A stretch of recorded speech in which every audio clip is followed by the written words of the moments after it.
Hi friends, ఇక్కడ కనిపిస్తున్నది పోతురాజు స్వామి యొక్క ముగ్గు.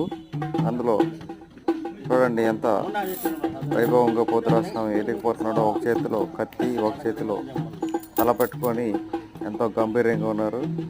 అక్కడ కనిపిస్తున్నది పోతురాజు స్వామి గుడి. ఇక్కడ పోతురాజు స్వామి ఎవరో మీకు తెలుసా? అసలు స్వయంభూ శ్రీ రాముల వారిని పోతురాజు స్వామిగా వెలిశాడు. దానికి చాలా పెద్ద కథ కూడా ఉన్నది, చరిత్ర కూడా ఉన్నది. కావాలంటే మీరు మళ్ళీ దాని గురించి ఫుల్ డీటెయిల్స్ మీకు ఫుల్ వీడియో పెడతాను, చూడండి.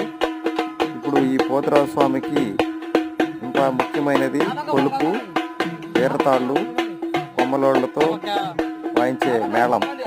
దీనికి ఎంతో పౌరుషం ఉంది.